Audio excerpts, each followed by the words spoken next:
Hey everybody, welcome back to another episode of Comic Book Coloring Tips and Tricks. This is episode 22, and we're going to be looking at creating planets today. It was a tutorial somebody had suggested a while back. I was just waiting for the right time to do it, and I'm creating in the works of creating a new series anyway for beginning colorists, basics, learning the lasso tool, the regular brush tools that come with Photoshop, the soft brush and the hard edge brush, how to blend them better and stuff like that. Just trying to create basic exercises that everybody can practice with and get better and better with them. That's taken a little bit longer than I thought, and so I didn't have anything ready for this week. So I was looking back through all the comments and it's like, oh, the planet tutorial. That's right. It said that I was going to do that. So so let's go ahead and jump on in. You see, this is just an image I downloaded from Google Images, and it's a larger sized image. Let me check the size here. Let me see. So yeah, it's 3000 by 2000 pixels, but for this, let's go in inches. Maybe we'll make our canvas 300 dpi, because of course we want to make something that we could use for print, and we'll just do something 5 by 5. That'll give us something actually let's go 6 by 6. Can never go too big. The reason for that is, like, for a comic book image, like on the cover, most comics are usually 10.5 inches wide by 6.75 inches wide. Yeah, 10.5 inches high. Sounds about right. Or if not, every printing place prints it exactly the same, so it'll depend. But doing an image, say like a planet or something like that, doing it like 6 inches, that's way big enough, to fill up the cover or whatever. Won't really need anything bigger than that when going to print. Unless you're doing like a huge giant, poster or something like that. But this will serve our purposes here. What I'll do is I'll take this image that we got from online and I'll paste it in to our canvas. I can scale that down a little bit. So we have this extra bit, but that's fine. We don't need that. Actually, I do like this little area right here, but a lot of it we're going to clone, and we don't want it to look 100%. It's going to look really random. So this is just a regular stamp tool, clone stamp, and you can see it's a soft edge, 100 opacity, 100% flow. Nothing too daring, nothing too scary or anything like that. So we're just kind of breaking this up a little bit. If you look for if you go out into the wilderness and get your own photos, you have a little bit more control, over what you have, kind of texture your planet's going to have or whatever. So you can see I'm just kind of breaking it up a little bit. I want to see some of this greenery and everything else in here, but I don't want it to be 100% like, oh, here's this forest or whatever. It's just gonna be a little placeholder, kind of vague. When you're in outer space, you can't really make out every single little plant or anything like that. So give us like a nice little haze, whatever.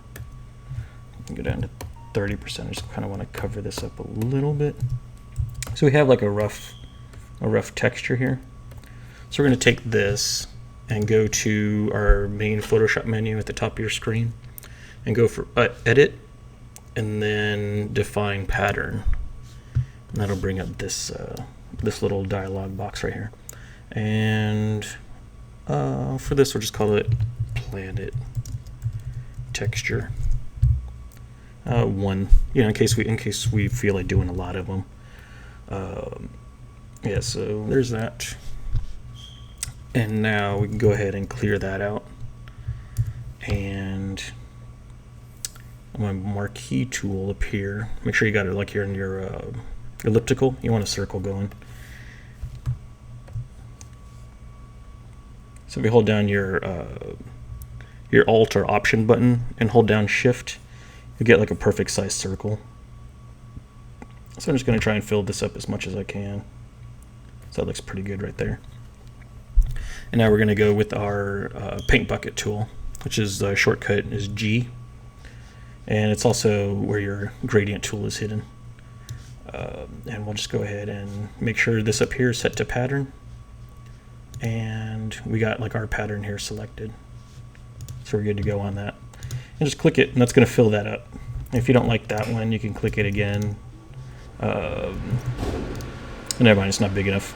If it was big enough, then it would kind of move around and stuff like that, and we can find out what we like. But I forgot we filled up the whole canvas with it, so never mind that last bit. But you can see here, we do have a little line going across. So let's go ahead. I guess it'd be better if, let's see, what size do we do this at? 6 by 6. Let's drop it down to 5 by 5. Maybe then we don't have to worry about our texture being too big and wanting to tile. Let's try this out. Yeah, that looks better. There's no cut where the texture's trying to tile or anything like that. And 5 by 5, it's still good.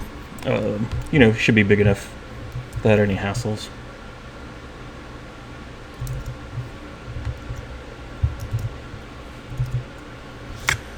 Alright, so next, just 1 second here.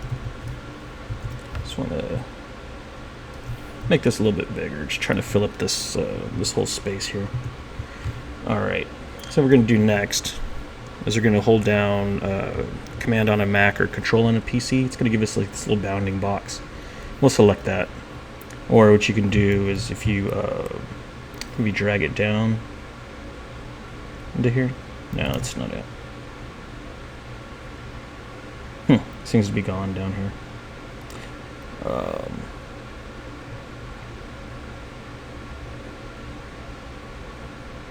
Yeah, I'm not really sure where it went now. I don't know. But if you make sure your selection is still active, we'll go over to our filters. Again, on the top Photoshop menu. So hit filter, and then is it distort, and then spherize. And we're going to knock this all the way up 100%. Mode is going to be normal. Alright, and this is what it's going to do. See, it kind of it pushes everything out, so it's turning it into a sphere. Well, that's not enough for us, so let's go ahead and if you hit if it's the last filter that we used, which it was, Command F on a Mac or Control F on a PC, and that'll do the same filter again. So there we go. Now we're starting to get like this, the edges over here where it's looking more rounded. So that's looking pretty nice right there. I think we'll keep that. So we're having a sphere with our little texture or planet texture on it. So that's looking nice. At this point, we kind of want to determine like for our background or whatever that we're going to do. I'll start, oops, let me go ahead and do that. Let me get a new layer going. So if we have like our sunlight coming from this way, kind of want to show off a little bit of these guys right here. So maybe I'll just go ahead and rotate it, you know, so we see a little bit more land or what have you. And it all depends, like the colors that you have when you first start off. You know, you can show off more clouds or more land or more water, so you can kind of play around with it a little bit more. Or, you know, just do like a nice hue saturation, you know, if you're going for like a mean, you know, lava-filled planet or something like that. And what I'm going to do, just create a clipping mask on top, maybe set that to multiply or something. And we just kind of paint in the shadows.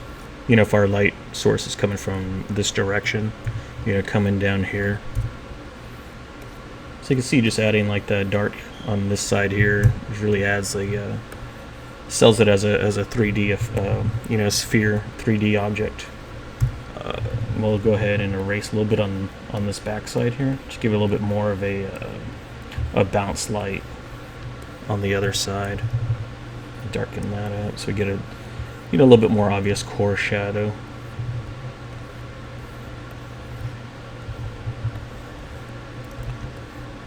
So we got that going, and maybe on this other side we'll put a new layer and put on an overlay. And we'll just do some white, on this side here, just to show that, it's more in the light.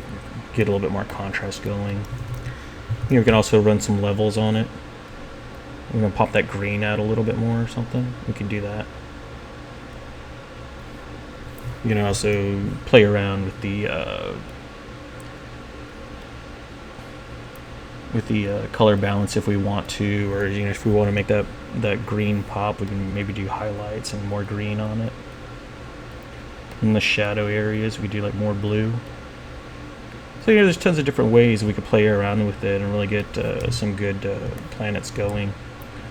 Another thing I was kind of messing around with when I was putting this together. Let's see if we take our... Oops. Let's put that in a group and I'll turn that off. Let me get that selection for the circle though going. Go back to our fill. Oops. New layer. Take that outside the group. Let's fill that in. And let's say we want like more clouds or something like that. We can let's see, I had one. Is it a new cloud? Yeah, there we go. It's a new cloud brush that I tweaked, that I'm really digging right now. But so you could set up all this stuff, or say like you want like a lava planet or something like that. You can go ahead and paint in like your magma cracks, or all that fun stuff. Or you can paint your water or anything. Just do it as a flat texture, and then if you hit your go back to your sphere eyes, then you can add that stuff back in. Maybe a little bit of painting on top of it as well. Wouldn't hurt. Helps sell it. You can just play around with it and see what works and what doesn't. Try a bunch of different textures. I just did like a mossy rock, off the top of my head. I thought that might look cool. Other types of gravel or something like that if you want a nice dry barren wasteland or something like that. Maybe this here could be like a nice desert planet, or like Tatooine or something like that.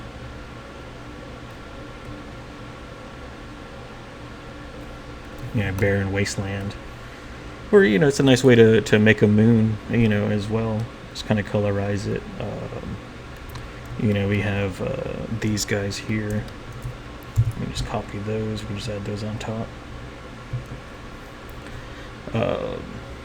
Yeah, I think that's about it. Real quick and easy, just a couple steps, and you can get some really nice results going along. So go ahead, play around with those and see what you guys come up with. Just remember when you're dropping them into your pieces, make sure you got the light source hitting it the right direction and everything like that, and get it mixing really nicely into your space backgrounds. And I think that's going to do it for us today. Like I said, short and sweet. I've been working on the beginning tutorials, trying to put together those practice lessons and stuff like that. Taking up a little bit more time than I'd like, but I hope to have those for you either next week or the week after that. If you have any questions or comments, you could leave a comment below, and I check the comments all the time. If not, you can also send me a message on DeviantArt.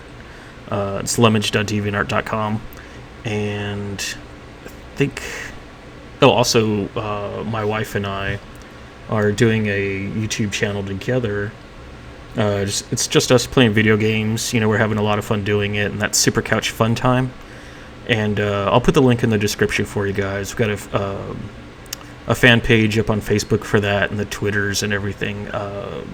So yes, stop on by, check out what we have so far. We've been playing through The Cave, and that game is a lot of fun, really awesome. And I think that's about it. Welcome to all the new subscribers. We're well over 1,000 already, and I wouldn't do this without you guys if I didn't know you guys were watching. So that means a lot, and I really appreciate that. And that'll do it. And this time for real. All right. Thanks, guys, and I'll see you guys next week. Thanks a lot. Bye.